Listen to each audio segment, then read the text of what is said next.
गुरुमुखों, पतित पावन परमात्मा की यदि प्रसन्नता चाहते हो तो उसे प्राप्त करने का केवल एक ही साधन है कि दिन रात स्वयं को मन वचन और कर्म से पावन बनाओ।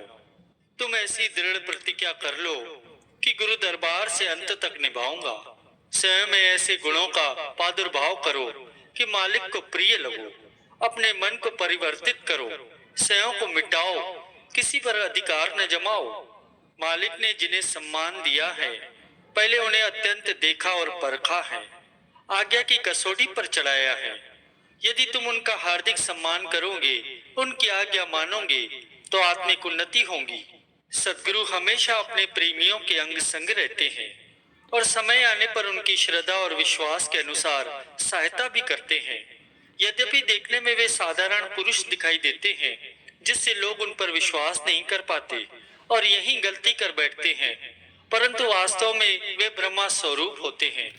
तुम सदैव से गुरु को वीडियो लाइक करना, सब्सक्राइब करना प्लीज। मैं रिक्वेस्ट करता हूँ आपसे, लाइक कर देना, सब्सक्राइब कर देना। को व्यवस्थित ढंग से रखो। यदि अपने बड़प्पन का लाभ ग्रहण कर मनमति पर चलोगे तो छोटों के हृदय में तुम्हारे लिए वह भावना नहीं रहेगी। वे श्रद्धाहीन बन जाएंगे, तुम्हारे वचन उन्हें प्रभावित नहीं कर सकेंगे। उनमें सुधार कैसे होगा और इसमें बाधक तुम ही कहे जाओगे।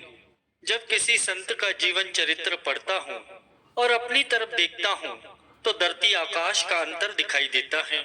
यदि सद्गुरु की आज्ञा से अपने मन की अवस्था को देखता हूँ तो विश्वास ही नहीं होता कि मैं भक्ति में इतनी योग्यता प्राप्त कर सकूंगा। परंतु सद्गुरु का ओट आसरा लेकर जब उनके उपकार स्मरण करता हूँ तो निराशा से आशा झलकती है कि उनकी कृपा से क्या नहीं हो सकता। कभी कोई भूल हो जाए तो क्षमा मांगने में संकोच न करो। यदि सद्गुरु की हर आज्ञा को सत्य सत्य कर मानोगे तो निश्चय ही 84 के चक्र से छुटकारा मिल जाएगा। यदि भक्ति मार्ग में कोई दुख सहन कर रहे हो तो समझो आगे महा आनंद आ रहा है। बेकारी सब रोगों का मूल है, इसलिए मन को हर समय काम और सेवा में लगाए रखो। जिसका हृदय शुद्ध है वहाँ प्रभु स्वयं निवास करते हैं और उसके सभी कार्य स्वयं करते हैं तथा वह स्वतंत्र हो जाता है। जैसे अंधेरा और सूर्य एक साथ नहीं रह सकते, वैसे ही विकारों वाले हृदय में निर्विकार प्रभु कैसे आएंगे। श्री गुरु महाराज जी पल पल जीवों के कल्याण के लिए स्वयं तन पर कष्ट सहन करते हैं, फिर तुम क्यों भयभीत हो रहे हो। उन्होंने समस्त संसार का भार वहन कर तुम पर अत्यंत कृपा की है। यदि तुम थोड़ा सा कष्ट भी सहन नहीं करोगे तो उन तक कैसे पहुंचोगे, सुख और शांति को कैसे प्राप्त करोगे। जो फूलों की सुगंधी लेना चाहता है उसे पहले कांटों का कष्ट सहना ही पड़ता है। जब तुम्हारे समस्त विचार और कर्म मालिक के निमित्त होंगे तो तुम परेशान कदाचित नहीं होंगे। यदि तुम्हारा सत्संग में आना जाना लोगों को अच्छा नहीं लगता, वे तुमसे उचित व्यवहार नहीं करते या तुमसे अनुचित बोलते हैं तो उनकी परवाह मत करो। तुम अपने निर्धारित नियम पर दृढ़ रहो, इसका परिणाम श्रेष्ठ निकलेगा। जब तक अपने समस्त विचारों को मालिक के विचारों में लीन नहीं करोगे, अर्थात ऐसा भी ठीक है वैसा भी ठीक है ये नहीं कहोगे, तब तक परेशान होते रहोगे। तुम्हारी सर्व आवश्यकताओं का उत्तरदायित्व जब मालिक ने संभाला है तो तुम दिन का प्रत्येक क्षण उनकी आज्ञा में व्यतीत करो। तुम दूसरों की प्रसन्नता पर अपनी प्रसन्नता को न्यौछावर कर दो। जो अवगुण तुम्हारी उन्नति में बाधक हैं, उन्हें हृदय से बहिष्कृत कर दो। आज एक को निकालो तो कल दूसरे को, इस प्रकार धीरे धीरे सभी का बहिष्कार कर दो। यदि तुम्हें सच्चे सुख की आवश्यकता है तो उसके लिए चतुराई, विद्या, श्रेष्ठ कुल, सम्मान और धन पदार्थों की आवश्यकता नहीं है। केवल मन को मालिक के चरणों में लगाना है। जहाँ तहाँ से अपने मन को हटाकर सद्गुरु से मन की तार को जोड़ दो तो तुम्हारे मन की आस पूर्ण होंगी। संसार में कई प्रकार की हानि होती है, परंतु सबसे बड़ी हानि गुरु शब्द को बुलाना है। जहाँ कोई भी सहायक नहीं होता वहाँ सद्गुरु तुम्हारे साथ होंगे। जिसकी सद्गुरु के अलावा किसी और में आसक्ति है वह हृदय पूर्णतः निर्मल नहीं है। तुम हर समय अपनी हालत परखने में लगे रहो तो दूसरों के अवगुण देखने के लिए तुम्हें समय ही नहीं मिलेगा। बुरा व्यक्ति अपनी बुराई में सफलता प्राप्त कर प्रसन्न होता है, परंतु ये प्रसन्नता बहुत ही थोड़े समय के लिए होती है, क्योंकि इसका अंतिम परिणाम बड़ा भयानक होता है। दुनिया में कई प्रकार के लाभ हैं, परंतु सर्वश्रेष्ठ लाभ गुरु शब्द को याद रखना है।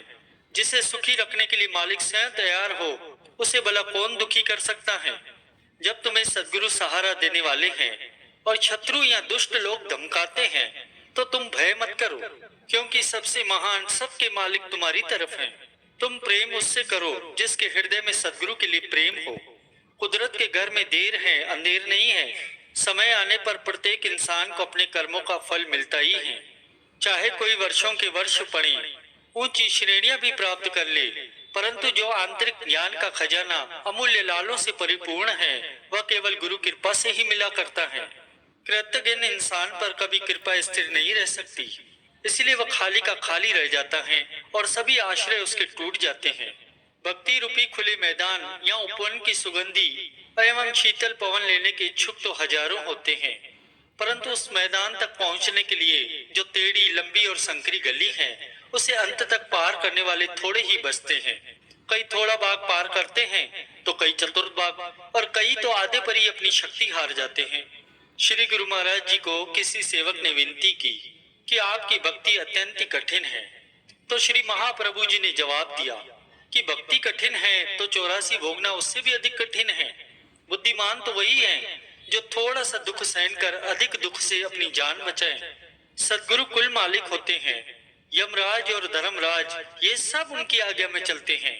जिन्होंने भी सद्गुरु दरबार की सेवा प्रेम से की है उन पर कोई भी हाथ नहीं उठा सकता, क्योंकि उन पर सदा मालिक का हाथ होता है। जरा सोचो तो सही कि वह कौन सी महान शक्ति है जिसके बल पर तुम इतने बड़े बड़े काम कर रहे हो। तुम्हारे इस निर्बल शरीर से ये काम होना तो असंभव है। वह शक्ति केवल एक सद्गुरु की कृपा से गुप्त रूप से तुम्हारे अंदर काम कर रही है। इसीलिए तुम्हें सद्गुरु का आभारी होना चाहिए और हर समय उनकी सेवा पूजा में संलग्न रहना चाहिए। आंखों से प्रतिदिन देखते हो, कानों से सुनते भी हो कि संसारी लोग क्षण भंगुर सुख के लिए सिर भी देने से नहीं टलते। तुम उनसे शिक्षा